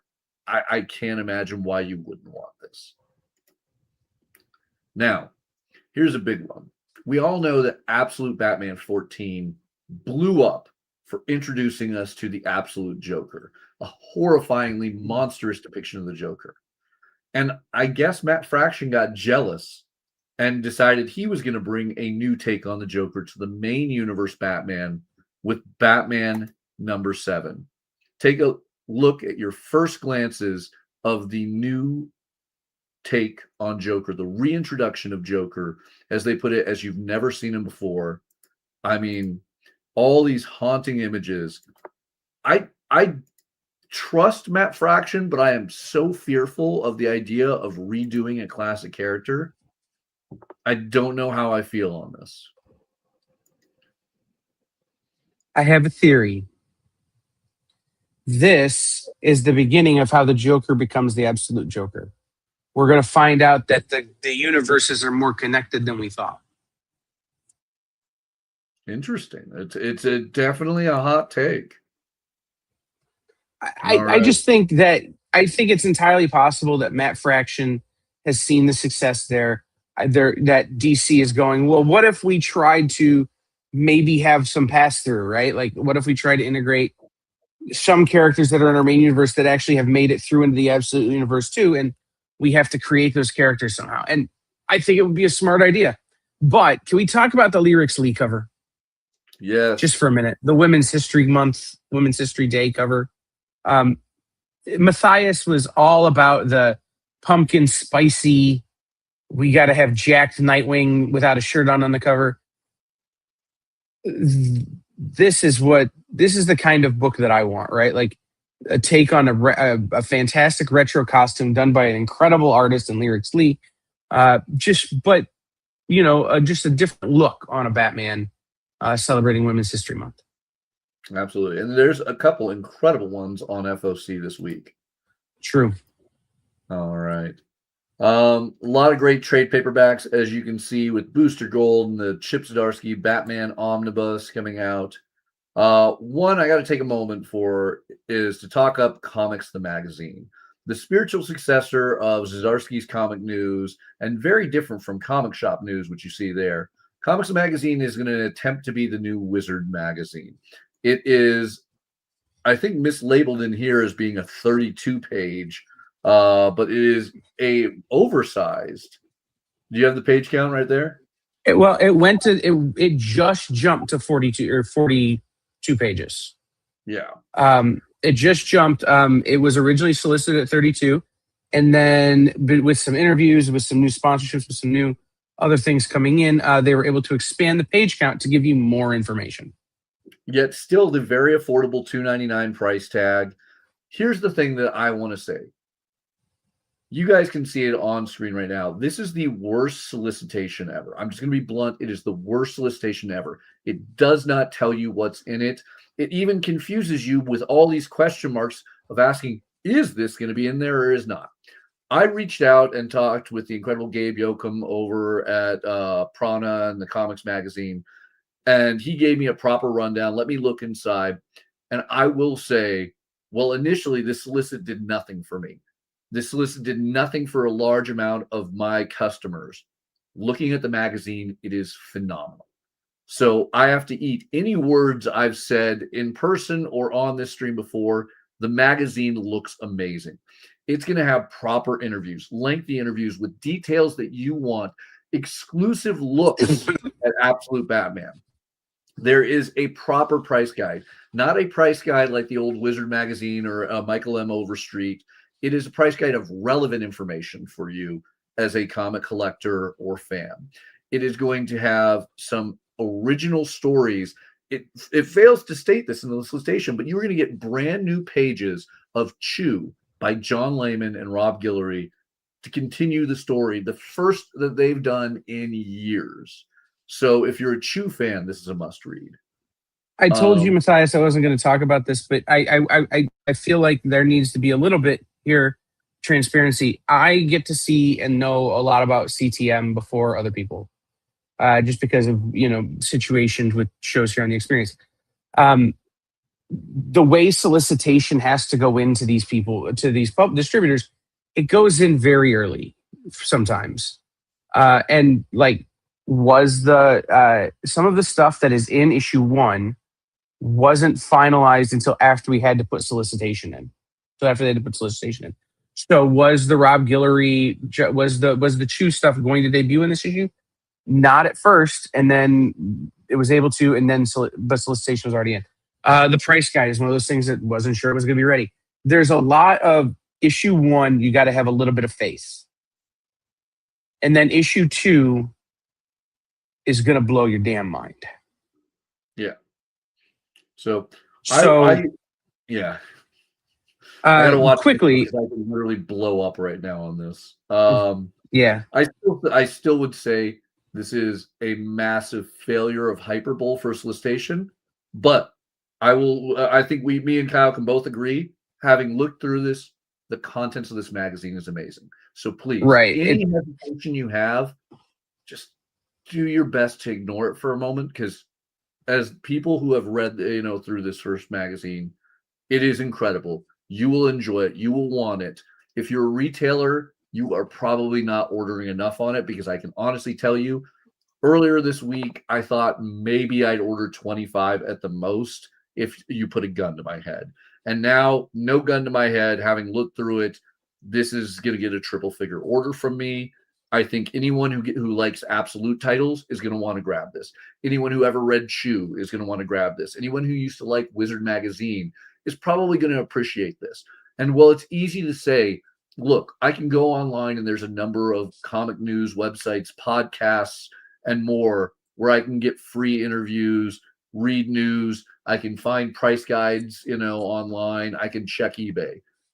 This does bring you something unique and fun, not only nostalgic for fans of Wizard Magazine, but informative in ways that a lot of these podcasts and news sites don't have access to with the publishers.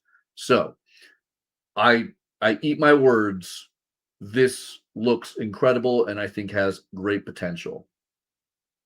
And just as an ordering note, there are bundles available, which brings the price point for your store, 4 stores down. But so that stores, there will be stores that they're $2.99 because they're a 42-page comic book, and this is what it cost me, right? There are stores that maybe handling them the way they handled Zdarsky Comic News, which my store charged me for Zdarsky Comic News. Check with your store and see how they're handling the book, right? And make sure they're ordering it if you want it, because again, it does kind of fall into that.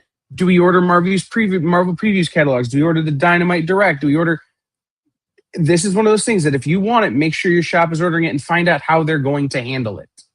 Yeah, definitely talk to them. I think it's an amazing magazine. And I mean, $2.99 for that many pages, absolutely worth it.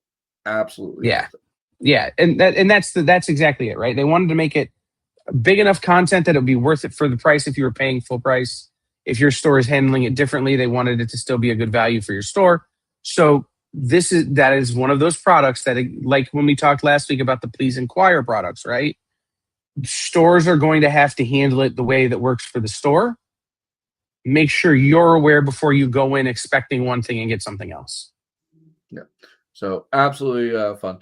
So for those of you guys going back to, Kyle's comments on, the main DC universe and the Absolute universe and where it crossovers. Well, it all originally crossed over in one comic, DC All-In Special, which was the true first appearance and start of the Absolute universe.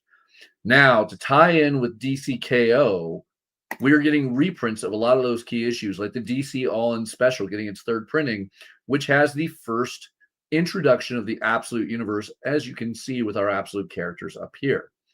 But that's not all. DCKO #1 obviously had our first hint of the Absolute characters crossing over with the main universe. And on the 2nd printing, we got Absolute characters. That goes for a notable price on the aftermarket for small little icons of the Absolute characters. The new third printing of DCKO #1 does not shy away as you get full figure on a new Javi Fernandez cover of the Absolute characters if you still need DCKO #1 or just want a great Absolute cover. DCKO and DC are catching up as well with the various one-shots, some getting new covers, some just getting reprint covers of DCKO's Red Hood versus Joker, Harley versus Satana, and Night Fight. So, if for any reason you've fallen behind on this incredible series, now's your chance to catch up or get amazing new covers. All right. Kyle, I assume I'm not alone. You're a Little Mermaid fan, right? I want to be where the people are. I want to see them dancing. Although I wouldn't expect to see them dancing in the Arctic bays. In the new Disney They might, Little just to Mermaid- keep warm. Yeah. In the new Disney Little Mermaid series, Ariel's Adventure Journal, we're going to see Ariel and Eric head to the Arctic North to set up a new trading port. Unfortunately, that trading port happens to be a home already for the local mermaids. Will Ariel be able to bridge the gap and help prevent the escalation of conflict between these two parties? Brand new Little Mermaid series by Rona Cleary. Beautiful cover by Paulina Ganush. Absolutely amazing that you can get it in softcover or hardcover in your choice. And if you like that cover, well, the cover artist is the writer of Disney's Maleficent. Paulina also writing the final issue of the second Maleficent series. Then, as a Little Mermaid fan, I'm also a fan of the villain, Ursula. And Ursula gets a brand new series. I have not seen a smile like that on your face in a while. You excited about this one? I'm missing Danny Wayne. Did I miss the singing yet? No. I don't want to throw off the flow, but I feel like I made it in time. No. I sang earlier on, and that was the only time I will ever sing on this show, I assure you, is my Gaston intro. But I mean, if I was, it would be about some poor, unfortunate souls. So sad. So true. No, by the way, I will be singing every episode, probably. So, but no, I will say this. No, Disney villain Ursula, right? Like, have you been following the more recent Little Mermaid talk about how Ursula maybe gave her a raw deal? How there's a lot of this is really more problematic when you look through the lens of today. I'm excited to have somebody take Ursula and just crank the villain knob up and snap it off, which is what Dynamite's going to do in this book, right? This Bob Quinn cover is great. There's so much interesting. The Disney villain stuff, with the exception of Scar, in my opinion, has all been fantastic. And the reason Scar wasn't fantastic, the reason it wasn't fantastic is because how do you make Scar any scarier? Right? Scar was already as badass as he was ever going to get. I'll give you that. Oh, that's the only reason it falls down a tier, and it was still a great comic. So the villain stuff has just been so good. So definitely throw it in. Greg wants a duet. See, I just wanted you to, act out Danny's statement right there of the body language. No. You got to pay for that. Okay. Now exclusively on Kyle's OnlyFans. He sings Disney princess songs. Yeah, pretty much. There it is. So Ursula, sorry, we failed to talk about what was actually going on with this incredible new series.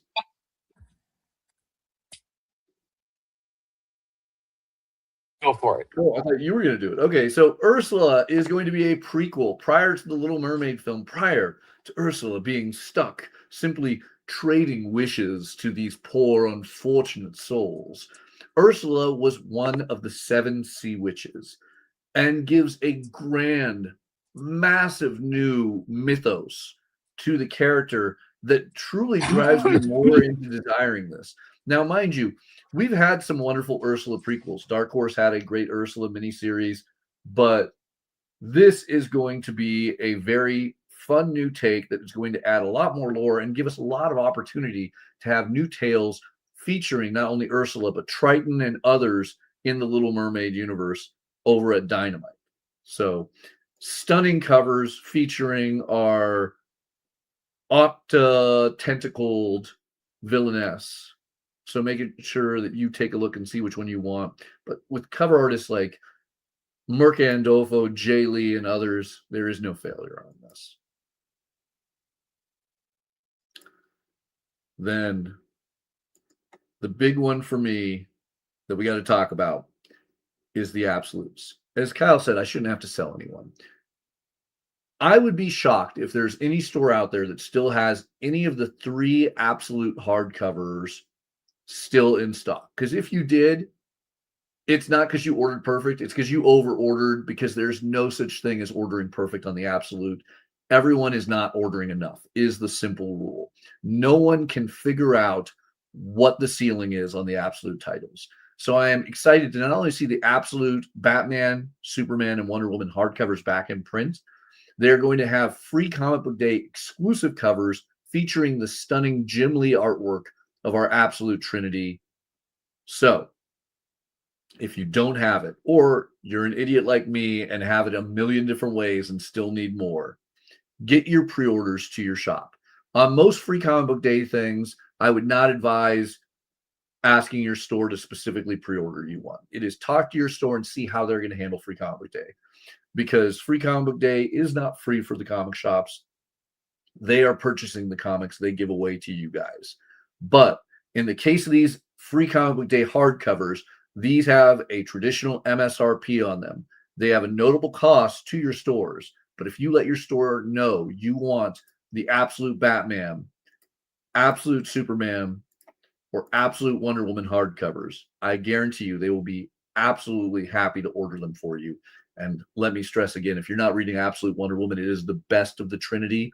And Absolute Batman and Superman are only 6 issues in the hardcover. Absolute Wonder Woman is 7 issues. 7 issues. I know how fingers work and how to count. So get your orders in. Those are going to be amazing. A lot of great continuing series, a lot of wonderful ones, but one series that is continuing that I am beyond excited about is Green Lantern, because are we finally going to get the proposal of Hal Jordan to Carol? What are your thoughts? Do you think that Hal's going to finally, pop the question? I think that he's going to, and then in 50 issues, they're going to get married, but then they won't get married because Bane. Oh, Tom King isn't writing this. This is Jeremy Adams. What am I having trauma flashbacks? Sorry. No. Listen. Green Lantern has been really good of late. I'm not a huge Green Lantern fan, but even I've had to start paying attention to this story arc, right? Yeah. And do I think it's going to happen? Yes. Do I think it's going to happen in a way that we all find satisfying? Absolutely not, because then it wouldn't be DC Comics. I think they're going to throw a monkey wrench at everything. He's going to drop the ring, and it's going to turn into like a Red Lantern ring all of a sudden. And now they have a whole Red Lanterns problem. Like, it's going to be something like that.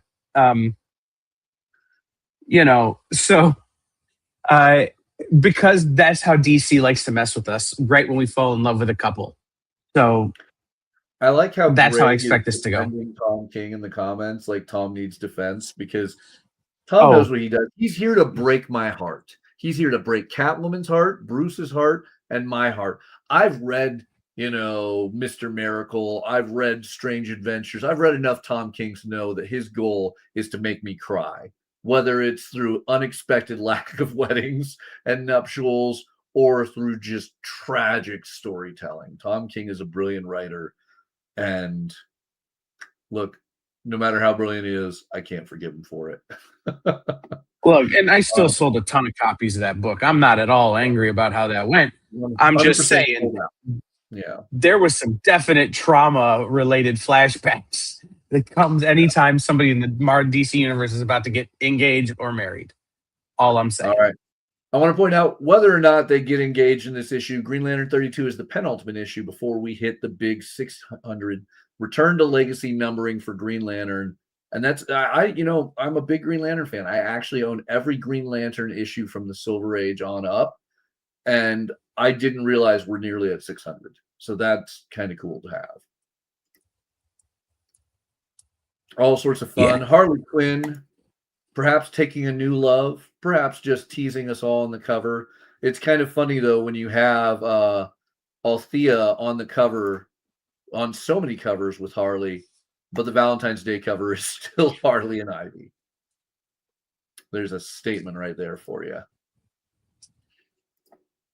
But big one I want to talk about. I'm excited about this. Hyde Street. I gotta do the B cover. I gotta do the B cover. Sisterhood and Mr. X-Ray coming together for what will likely be the Deal of Devils. This has me hyped. If you have not been reading Hyde Street, you are missing out on one of the best horror comics currently coming out. But of course, that shouldn't be surprising because it's the folks at Ghost Machine. It's Jeff Johns. Is there anything that they do that is ever subpar? No. Perfection. I cannot wait. This is going to be a big one. Yeah. So, and I'm going to mention it because Danny texted me and made sure I mentioned it. Retailers out there who are listening, place your orders for this. Be aware that there are bundles. This is the end of a story arc, and that issue 11 starts a new story arc that they will be doing bundle sales for you guys. So make sure you pay attention to the solicitation, like to all the details. That's the whole point. Just make sure if you're someone who places the orders for your shop that you actually read all the words, because I tried to read all the words and I just got a headache. So I had to ask Danny. So make sure you read all the words. Feel free to ignore all that. Yes. Kyle's giving all the insider baseball today. All right. All sorts of fun coming up here. We have more DCKO crossovers, more Chrissy Zulo Valentine's Day, the final issue of Justice League versus Godzilla versus King Kong, Volume 2. Lots of fun to be had. So make sure you check out lunardistribution.com. Take a moment with all of this. It's amazing. One I need to take a moment on is Nectar. Vault Comics is bringing Jeremy Robinson, the multi-award winning writer, to comics with this new Nectar series. He's actually done comics a few times in the past, but this one is a particularly just entrapping comic. I got a chance to read this in advance, and it is stunning. It is about a small island off the coast of Salem, Massachusetts, known as Misery. And there, butterflies are unleashed that drink human blood. It is beautifully drawn. It is hauntingly told, and it is a frightening concept to witness vampiric butterflies, because they're not drinking you dry like some over-the-top horror. It's little cuts. It's small amounts of blood. It is far too feasibly real, and it will make you look at butterflies completely different. Absolutely amazing first issue. I think that people will love it. It is worth, if you like out there horror, give Nectar a shot. Thought that there's a great prose novel series that is set in the same place as Nectar called Misery Islands. That is, I'm like, wait, I know that place from somewhere. Great prose novel horror set in that same place. It is a great place for a creepy story. All right. Now, properly in time for Black History Month, how about a new history of the DC Universe, focusing on some of our beloved characters from the Milestone era? And they've got Milestone Master back, Joseph P. Illidge, writing this with a collection of incredibly talented creators. I love this. It does a beautiful homage to the new history of the DC Universe Mark Waid just wrapped up. But with the Dakota incident, we're going to get all those awesome Milestone characters. I love all the homages in this. I mean, the 52 cover done right there. I mean, Joe Illidge, fresh off incredible comics that he's been doing, like Bloodletter over with the Spawn universe. I am excited to see this revival of milestone characters and to see if this will bring us a new continuity integrating them. Yeah. All right. We are short on time, so I'm going to be a little quick. As always, take your moments to look through everything. Savage Dragon fans, if you missed out on issue 278, you need to go track that down. Ask your store to order it. It's still available through Lunar Distribution because it featured not only the Savage Dragon characters, but Popeye and Mickey Mouse, and not in traditional ways. So 279 is on my radar to see what insanity could unfold there. Then we'll talk about small favors when we get to our top 10, because I would love to talk about that. If you haven't checked out Spirit of the Shadows, which dropped this past Wednesday, we had a great interview with the creators about a month ago. You can still watch on the EXP's YouTube channel, but give it a watch. Grab that first issue and pre-order issue 2, because it is out there fun fantasy with some dark twists. More incredible DCKO crossovers and Chrissy Zulo Valentine's Days. Supernatural, which we just talked with Greg Pak about. I mean, look, it's got a jackalope. Need we say more? Look at that delightful jackalope. Tell me you wouldn't pet him, even with demonic eyes. And then one, as a fan of noir literature, I got to talk about The Peril of the Brutal Dark, an Ezra Kane mystery. It's Chris Condon and Jacob Phillips. Some of you might be familiar with this character and concept because back during the pandemic, Chris Condon, via his Patreon, offered 8-page stories for $1 that were beautifully drawn. And now they all seem to come together with a new series at Vertigo featuring the detective Ezra Kane, who seems like a mix of Dashiell Hammett and one of Dashiell Hammett's characters, like perhaps the Thin Man. It is an interesting fantasy crime noir tale that holds hints of Maltese Falcon and hints of Indiana Jones, and beautifully drawn by Jacob Phillips. It's everything I want. If you were a fan of like Ed Brubaker and Sean Phillips' criminal series, you're going to love this.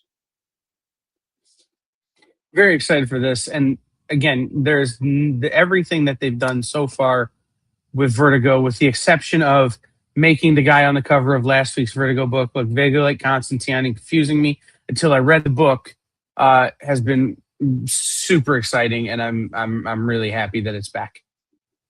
Yeah. Oh, so did you get a chance to read End of Life? I did. Okay. You dug it? I did. Yeah. Awesome. I love it. I love you. I got to say once again, the white hair and the thick black brows and mustache, it's very Dashiell Hammett, but you didn't have the pencil version of the mustache, and it kind of becomes a bit more like one of Dashiell's characters. Mm-hmm. All right. So some brilliant books on FOC this week. I know there's one you wanted to talk up really quick before we get to our we don't have a top whole lot of time. This is just a graphic novel story about Vincent van Gogh or Vincent van Gogh, depending on your political leanings, how you pronounce Van Gogh. But basically Vincent van Gogh's Sadness Forever is a exploration of the life of Vincent van Gogh. If you've ever seen that episode of Doctor Who where the doctor travels back and helps Vincent van Gogh, think about the end of that when they're in the museum and Bill Nighy is explaining how great Vincent van Gogh is. It's a book. So I love Van Gogh. I love Van Gogh's art. You can see the tortured kind of reality of his life in it. And this kind of, again, celebrates and studies that. So kind of excited for this book. There you go. First time printed in English, classic European graphic novel.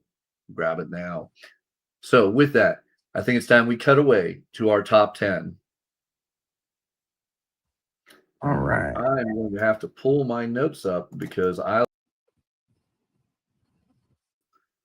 You ready for it? Here we go. So first up, the honorable mention is Small Favors, the definitive girly porno collection by Colleen Cooper. Colleen Cooper, who's going to be doing the artwork on the Godzilla Portland book, is a brilliant artist and a very creative and loving person. I've always loved all of her books, but this one was one of my favorites. It is definitely a mature book with graphic sexual scenarios, but in the same is a heartfelt, cute, just amazing book about a young woman and her, I guess you could say, microscopically sized inner conscience, who she's also found an attraction for.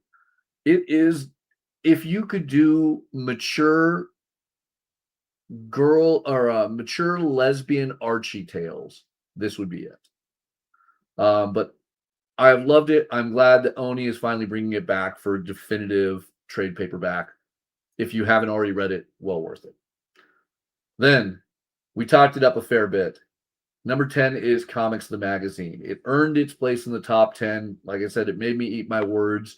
Reach out to your local comic shop. Let them know you're interested in Comics the Magazine so they can order it for you and you can learn more about so many parts of the comic industry, comic book collecting, and more. This is well worth the $3. Well worth the $3. At 9, The Exorcism at Buckingham Palace. And look at that stunning Daniel Worm cover. Just like the incredible covers that we had on Exorcism at 1600 pen, this epitomizes the concept of it and gives a haunting draw-in to Hannah Rose May's epic storytelling. Then, in the most 80s possible fashion, Jim Rugg brings us Usagi Yojimbo Kaito 84. Like, tell me that doesn't feel like a 1980s VHS right there. It feels like Miami Mice. Not Miami Vice. This is an homage to the Miami Mice Dark Horse book from the early 90s or late 80s. So there it is, yeah. That's you didn't think I was going to pull that reference, did you? I didn't. I was shocked. Ivan Talavera's artwork has been blowing up on the aftermarket recently. His covers are hot demanded items. So no, this one featuring Mary Jane Venom is going to be one that everyone's coming into your local comic shop demanding. Get that pre-order to guarantee you're going to have an Ivan Talavera ASM 23 waiting for you. Ursula, look, there were some stunning covers on there, and it was hard to choose because I know this is going to be a big book on just content alone. But the Shotoki Shiki cover, where Ursula is wielding the trident, you know, that is just absolutely amazing. Had to make that one my pick. But all the covers on Ursula doing good.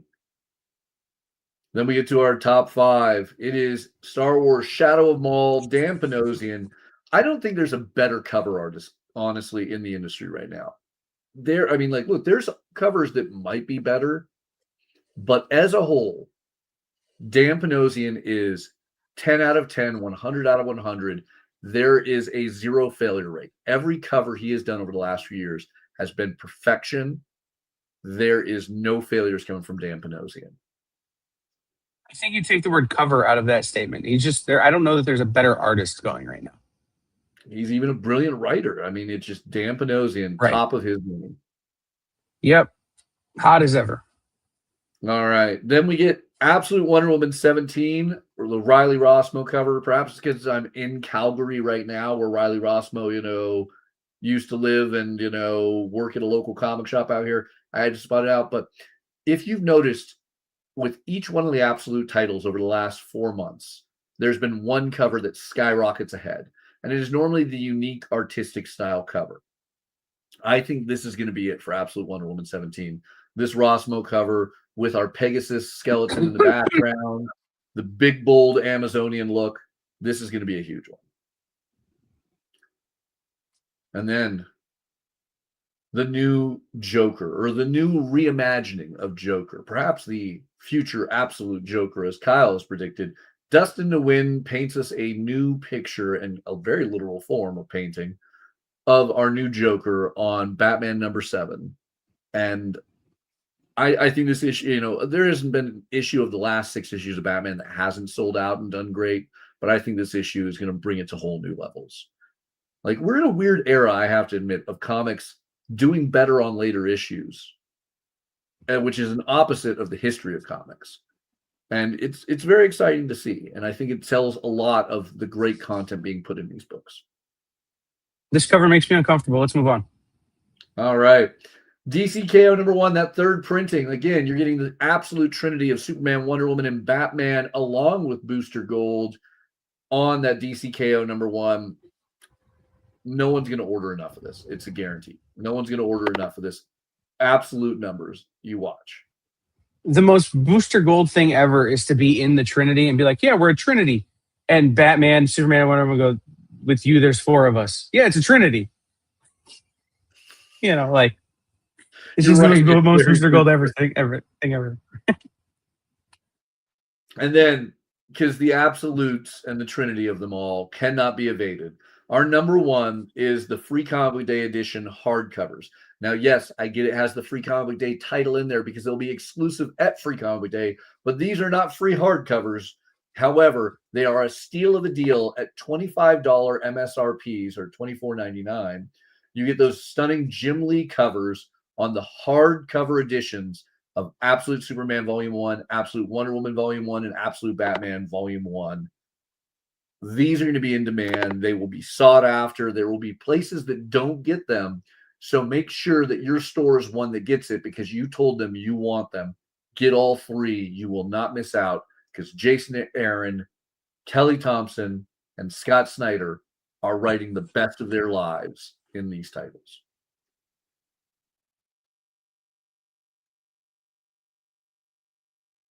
All right. With that, what do we have coming up this weekend? We did the schedule while your computer was rebooting. Oh, we did. Okay. Yeah. I had to find something to talk about. So just remember, Nick's art show tonight at 7 and Nancy tonight at 9. Sounds great. We'll be back next Friday with even more incredible books on FOC, as we are each week, with an amazing guest or guests talking about awesome books that they have on FOC. But I want to remind you all, get a chance to look over prhcomics.com, looterdistribution.com, rewatch the show 5 or 6 times if you need to, and then get your order to your local comic shop to guarantee those books. The sooner you do it, the better. Kyle, Awesome. It's always a pleasure. Oh, yeah. See you next week.